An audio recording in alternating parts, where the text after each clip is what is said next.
Hello. A bit coldy today, which is quite apt for the story we're going to talk about, a summer cold.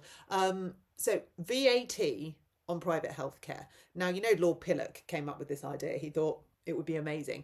And there's so many bits to dissect in this because if you remember, when VAT on education was introduced, so many people said, tough shit. You went to a private school, you can suck it up. You can take the cost. Smallest violin, Crimea River, lots of vitriolic abuse towards parents who said, we don't have the extra 20%. I'm really sorry. We were just about covering the fees as we were. We don't have that. And there was very little empathy, very little understanding, very little, God, I'm really sorry to hear that. There was a lot of hate directed at these parents for saying this wasn't fair. Yet here we are now with the potential to put VAT on private healthcare, and there's outrage. And there's outrage for many reasons. The obvious reason, which is exactly the same as school fees, that this is going to price many people out of that market.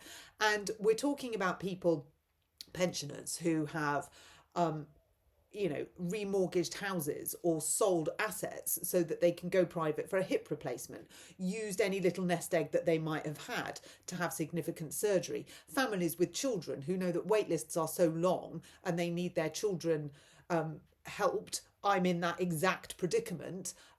So you turn to private healthcare for that. And it's not something that you can just afford. It's something that you make a choice of what are you not going to have so that you can have that.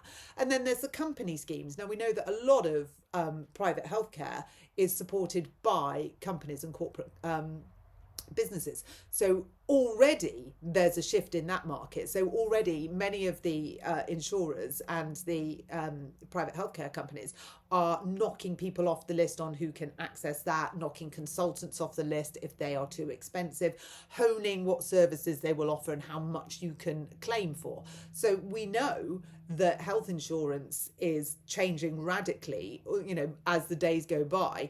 And we know that the private healthcare sector is responding to all the changes that the government have made and all the constraints and requirements on their budget, as well as everybody else. Businesses are businesses.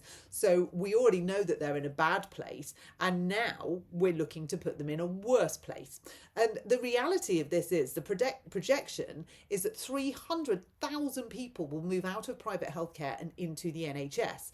Now, we've already got a struggling NHS. Our own health secretary, Wes Streeting, said, if you can use private, do.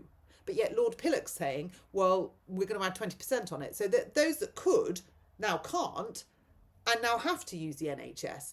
And it's that same logic as we have with the independent sector. We've got the state sector that is completely flooded and can't cope with the kids that are in it.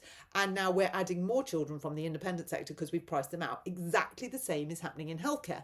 Now, the bits that astound me is that we're even discussing this. If you look at who Labour is targeting to fill their black hole that they made, it's always the most vulnerable. So it's the kids, it's the pensioners, it's the farmers, it's the disabled, now it's the sick. So every single group of people who are looking for a different way in life to support their life is being targeted. And these are people that aren't making choices just because they feel like it, because they've got bottomless pits. They're making choices because they have to. They need to. So many people in the private sector in education have to be in the private sector, otherwise their kids don't get the education that they need. So many people using private healthcare have to use private healthcare because if they waited within the wait lists of the NHS, they wouldn't get the healthcare. So we're not saying these are people that just felt like it, woke up one morning and said, right, you're going to private school and I'm going to Bupa. It's not what happened.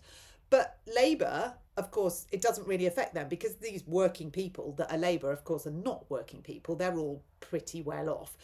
The topper echelons of Labour are absolutely wedged. And further down the line, 92 grand for an MP. It's a little bit more than I'm earning, she said, like by a long, long way. And it's significantly more than actual working people are earning. So Labour, this doesn't affect. I mean, I'm sure there's a company policy. I'm sure there's a government policy that gives them access to private healthcare. Who knows? They get subsidised lunches at Westminster. But we're seeing, again, one rule for them and one rule for us.